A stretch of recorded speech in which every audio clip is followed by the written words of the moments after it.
I'm Mort, your host on Change Your Voice, Change Your Life. In studio with me is a young lady, Nadia, and we're talking about voices.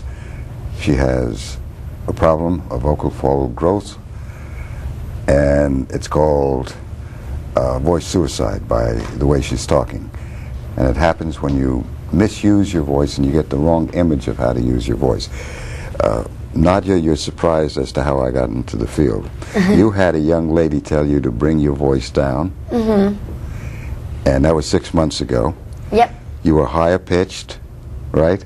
I was higher pitched. And now, talk in the old voice, the one that you came in with to my office yesterday. And then I brought it down lower. But basically, I didn't bring it, I think I was teaching in this pitch, this low, and now, but I was able to bring it back up to my regular voice, but after teaching like that for so long, now I have no, well, I do have a choice now that I met you. You understand you have choice. I understand but now. You're in the lower throat, your neck muscles voice, and so forth, and that happened only 6 months ago. Yeah, my voice automatically wants to go here if I don't think about it. This is where it goes. That's raspy and hoarse. And yes. You've seen ear, nose, and throat doctors. They want to do surgery, and I'm saying your problem is very simple, natural approach to it. Change the pitch, bring it up, and change your focus up in the face. I'm going to tell you about my experiences like Nadia. Only when I was younger and I was going to college, I talk like this. It's Morty Cooper. Hi, little Morty Cooper. I talk like that. And two well-intentioned college professors told me to bring my pitch down. And they were very kind, and so I began to talk like this. And everybody loved it. The women loved it and so forth. There's only one problem, Nadia. My voice was killing me, and it hurt to talk. My neck muscles were aching. Eventually, that voice unraveled, and I went to see 12 MDs. One told me I was dying of cancer, gastroenterologist, a well-intentioned fellow. He didn't know what it was, but I was hoarse, and the hoarseness was ongoing. And I had seen 4 speech therapists, and they couldn't help me. They liked this voice was fine. But it didn't work. Now, you hear the voice up here. What you did is you had somebody, a young lady, tell you to bring the pitch range down because you were too loud. I had somebody, 2 well-intentioned college professors, tell me to bring the pitch range down because I was talking nasal like New Yorkers talk. Hey, how are you? What's going on? And so I got into the lower throat just the way you got into the lower throat. Image, somebody set us up. And we don't know what's right, and we listen to people who don't know better. They're well-intentioned, and then what happens is our voice unravels. So the program is titled Change Your Voice, Change Your Life, because when you lose your voice, it's very hard to communicate, or when it's impaired, it's very difficult to talk with people, and you feel that it's effortful, and it hurts to talk, and your personality changes, your career changes, and so forth. And we are told it's genes, it's a dystonia, we're told it's a disease, we're told it's acid reflux, we're told all these things, but those are not the relevant causes of our bad voice. It's we're talking in the lower throat. Nearly all bad, raspy, and strangled voices are in the lower throat. All strangled voices are in the lower throat. So if you put your voice up in the face, you have a chance to sound great, feel great, and have a voice that is healthy. Now we're going to talk about breathing. Put one hand on your midsection, okay? And one hand on your chest.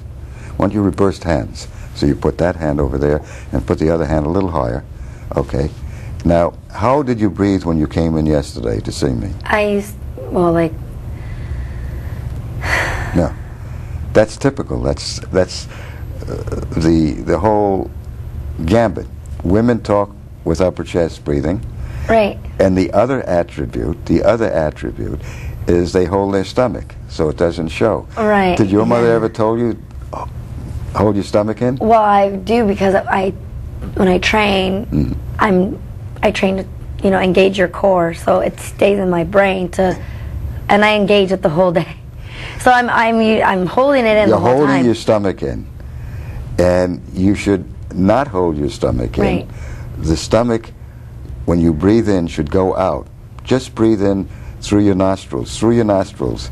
Just breathe in and see if your stomach goes out, or is it your chest that's going up? Right now my chest is going up. Right. When you lie down, supine, what happened in the office yesterday? Your My stomach went up. went out. I mean, my stomach went out. When you breathe in, lying down, that's natural. Yes. So when you're doing what is natural, when you sleep, your stomach is going out, and that's why you can sleep easy, Yes. because you're relaxed. Exactly. And when you're breathing normally during the daytime, normally in quotation marks, That's supposedly right. it's not normal, Right. it's tension-ridden. Yeah. Was it simple to show you how to breathe Oh properly? yeah. 5 seconds, 10 Yeah. seconds? Can you do it? Yeah. Can you do it when you talk? I can if I, well, for now I have to think about it since it's been reversed. I have to, but I can do it. Yeah. Now, can you keep your pitch range up? Can you rub your head? All right. Yeah. You can't put two steps together. Right now, no. Okay. What I want you to do is hum the first bar of Happy Birthday. First, I want you to take a breath. Breathe through your mouth, not with the upper chest. Let your stomach go out. Do you see my stomach? Like a dog panting. Can you do that? Okay. Does your stomach go out? Yes. Okay. Your stomach should go out, and then you talk on the air that you've gotten, so the air is going over your vocal cords, which produces a very weak sound at this level in your lower throat. The larynx is in the lower throat. And the sound is then amplified in the face, called the mask. So if you breathe in and just go, the stomach goes in and the voice goes into your face. And that's where you get amplification of your voice. Right. Now if you take your finger and put it at the C spot, that's the spot at the top of the solar plexus, the soft tissue, below the breastbone, and you jiggle it very quickly but gently, and do you can feel you feel the resonance in the face, and that's where you want to talk. All good and great voices are in the face. All good and great voices are in the face. Try the C spot. You feel the resonance there? Now when you talk, what happens? When I talk, I go down here. Right. But I have to keep it up here. Do it with the C spot. Okay. Now I'm going to give you the microphone over here that shows the pitch. You're looking at a pitch meter. It's a piano keyboard, and it shows the pitch of your voice instantaneously. So I want you to talk, just talk normally the way you talk. The way I'm talking right now. Right. I want you to then take your finger and go, What's the difference?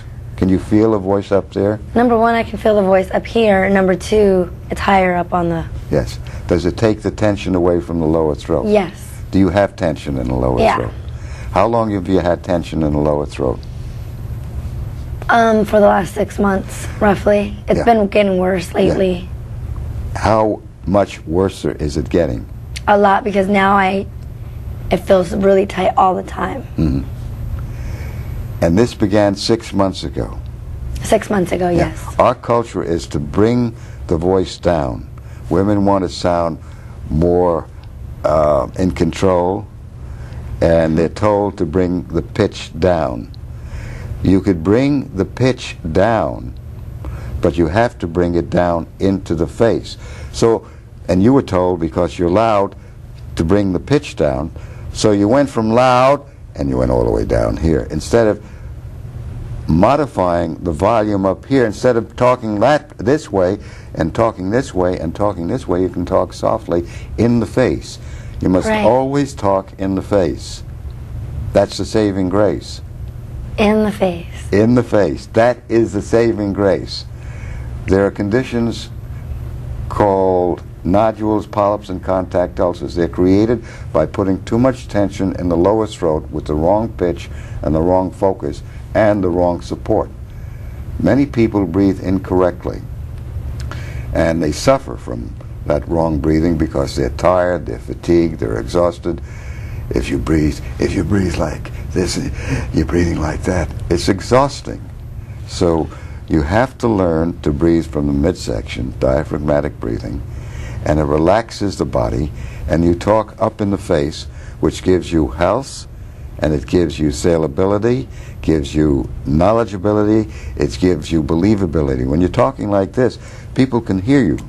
When you talk in the lower throat, do people have trouble understanding you? Do they ask you to repeat yourself? A lot of times, yeah, they'll say, huh? Yeah. I want you to hum the first bar of Happy Birthday. Right. Okay. Now, it's very easy to change the wrong voice to the right voice. I've done it on Oprah. I've been on Sally, Maury. I've been on CNN a number of times. I've been on Regis Philbin, Larry King. The list goes on, Charlie Rose, and so forth. It's easy to change the wrong voice to the right voice in seconds. My field, for one reason or another, in 1980, they profiled me in the Wall Street Journal front page as a miracle voice doctor because I work with Norton Simon. But the issue is that my field believes it takes a long period of time to get the right voice, months. I take 5 to 10 seconds to change from the wrong to the right voice, and then what you have to do, is do it throughout the day. Is it easy to change from the wrong voice to the right voice?